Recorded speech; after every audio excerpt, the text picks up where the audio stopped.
तू पसंद है किसी और की, तुझे चाहता कोई और है। जी हाँ दोस्तों, मैं आरडी भारती और आप देख रहे हैं बिहारी सुल्तान।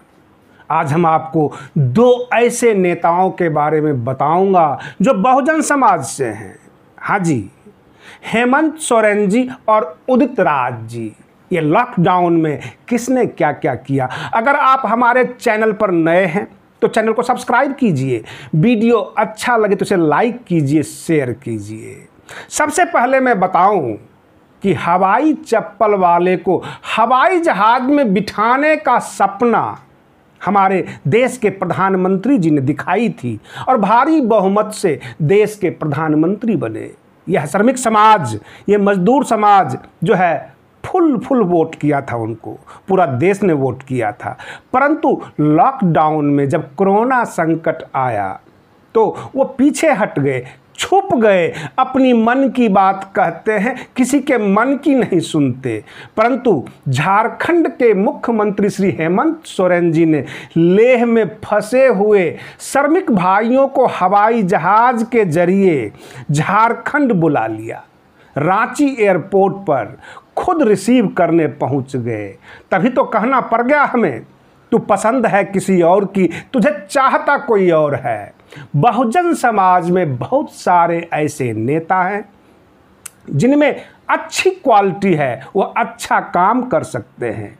छत्तीसगढ़ में भी जो है वहाँ के मुख्यमंत्री ने काफ़ी अच्छा काम किया। ऐसे में आपको बता दूं कि जो अभी अभी ब्रेकिंग आई है, मध्य प्रदेश की सरकार ने 15 जून तक लॉकडाउन बढ़ा दिया है और ये सिलसिला कब तक चलेगा कहना मुश्किल है। परंतु मैं आपको यह भी बता दूं कि झारखंड में मुख्यमंत्री हेमंत सोरेन जी ने कई ऐसी योजनाएं शुरू की है। झारखंड की जनता बहुत खुश है। किसी को कोई शिकायत करना होता है, सीधे श्री हेमंत सोरेन जी के ट्विटर अकाउंट पर जाकर अपनी शिकायत दर्ज करवाता है और 5 मिनट में उस इलाके के डीसी को जो है दिशा निर्देश मिल जाता है कि इमीडिएट इस श्रमिक भाई को कवर कीजिए, इसकी परेशानी दूर कीजिए। जैसा कि आप जानते होंगे, बहुत सारे हमारे भाई जो उत्तर प्रदेश में बैठे हुए हैं, कई बार उन्होंने हमें मैसेज किया कि आवास योजना और बहुत सारी तरह की योजनाएं होती है, उन्हें नहीं मिल पाता। अगर वह ट्वीट भी कर दे योगी आदित्यनाथ जी को, कोई फर्क नहीं पड़ने वाला। परंतु हेमंत सोरेन जी काम कर रहे हैं, काम दिख रहा है। और सबसे बड़ी बात यह है, इस कोरोना संकट में बहुत सारे हमारे भाई हैं जो कंप्लेन किए हैं, उन्होंने मैसेज किया है हमें कि कभी आप पोल्ट्री फार्म वाले के लिए बारे में भी कुछ बात कीजिए, क्योंकि जो पोल्ट्री फार्म यानी जो मुर्गी फार्म बनाते हैं, जो व्यापार करते हैं, उनको बड़ा भारी नुकसान हुआ है। सरकार ने कोई ध्यान नहीं दिया। एमएसएमई और बाकी चीज़ों पर तो ध्यान दिया है। जो छोटे छोटे उद्योग लगाए हुए थे, जिनका दुकान था, जिनका मुर्गी फार्म बना हुआ था, जिससे 2 पैसे वो कमाते थे, वो कहाँ जाएं और किसको अपना परेशानी सुनाएं। ये सबसे बड़ी समस्या उभर कर आई है। मैं आपको बता दूं, झारखंड में जो है हेमंत सोरेन जी की सरकार कांग्रेस की समर्थन वाली सरकार है और कांग्रेस नेता उदित राज जी से कई बार मैं मिला और उनसे बात किया। मैं जानने की काफ़ी कोशिश की कि वो क्या चाहते हैं। उन्होंने कई बार कहा कि मैं बीजेपी का सांसद रह चुका हूं और जो SC ST समाज है, जो हमारा बहुजन समाज है, उनको क्या पता कि बीजेपी के साथ कितनी परेशानी झेलनी पड़ती है। जब हमने उनसे यह पूछा, आप ऑल इंडिया परिसंघ के अध्यक्ष हैं, आप सांसद रह चुके हैं, आप बहुजन समाज के साथ क्यों नहीं चलते, अकेले क्यों नहीं लड़ रहे हैं, अपना एक संगठन, अपनी एक पार्टी थी आपको, उससे चुनाव क्यों नहीं लड़ते। बहुत अच्छा उन्होंने जवाब दिया कि केवल बहुजन समाज का होना जरूरी नहीं है, क्योंकि मत संख्या मिल नहीं पाती। जो राष्ट्रीय दल हैं कांग्रेस या बीजेपी, इनके पास राष्ट्रीय दल के नाम पर चारों तरफ से इनका वोट होता है, ध्रुवीकरण किया हुआ वोट होता है, तरह तरह की चीज़ें ये अपनाते हैं। वहाँ अगर हम खड़े होते हैं तो हमारे समाज के लोग भी हमें वोट करते हैं। अकेले अगर हम खड़े हो जाएं, हमें ये वोट नहीं करेंगे। ऐसा कई एग्जाम्पल है। बाबा साहेब भीमराव अंबेडकर जी भी चुनाव हारे थे। इलाहाबाद से मान्यवर काशीराम जी भी चुनाव हारे हैं।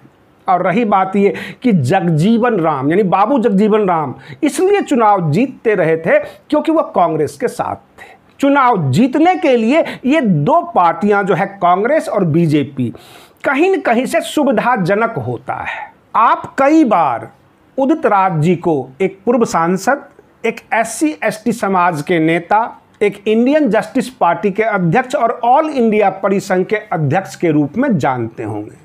मैं उनकी ट्वीट को बड़ी गंभीरता से इसलिए लेता हूं क्योंकि वह पूर्व IRS भी हैं, यानी इंडियन रिवेन्यू सर्विस, जो टैक्सेशन में होता है। वह समझते हैं फाइनेंशियल मार्केट, देश का बजट, सरकार कितना झूठ बोल रही है, कितना सच बोल रही है। उदित राज जी ने साफ साफ कहा कि 7 मई से 27 मई तक, ये अपने ट्वीट में उन्होंने कह रहे हैं कि 80 लोग मरे सरकार के अनुसार। ये कितना सच है? क्या 20 लाख करोड़ का जो पैकेज दिया गया वह मात्र 1 लाख सवा लाख करोड़ का है? क्योंकि उन्होंने कैलकुलेट करके बता दिया। उनकी बातों में तर्क होता है और इसलिए जितने भी बुद्धिजीवी लोग हैं बड़ी गंभीरता से उनकी बातों को सुनते हैं। मैं ये चाहता हूं कि वे और भी काम करें और बहुजन समाज के लिए मुद्दे को उठाएं। और हमारे अरविंद केजरीवाल जी जो दिल्ली के मुख्यमंत्री हैं, उन्होंने साफ साफ कहा कि लॉकडाउन या घर में बंद रखने से ये कोरोना भागने वाला नहीं है। इसके लिए काम करना होगा और बढ़िया काम करना होगा, हेल्थ के ऊपर काम करना होगा, आम जनता को जागरूक करके चलना होगा, तभी जाके ये संकट से हम निकल पाएंगे। और ये जो हमारे झारखंड के मुख्यमंत्री श्री हेमंत सोरेन जी, उनको मैं बधाई देना चाहता हूं कि हमारे श्रमिक भाइयों का जो सपना था, जिसके लिए उन्होंने देश के प्रधानमंत्री को चुन लिया था, वह सपना उन्होंने पूरा किया। ये जरूर सराहनीय योग्य बातें हैं और ऐसा वो कर रहे हैं। रही बात ये कि लॉकडाउन बढ़ाना और घटाना, उन्होंने कहा कि मैं सब कुछ कर सकता हूं लेकिन अपने राज्य की जनता को परेशानी में, कठिनाई में नहीं देख सकता। इसलिए हर जगह श्री हेमंत सोरेन जी खुद मौजूद हो जाते हैं। आप बने रहिए बिहारी सुल्तान चैनल के साथ। तब तक के लिए धन्यवाद। जय भीम, जय भारत।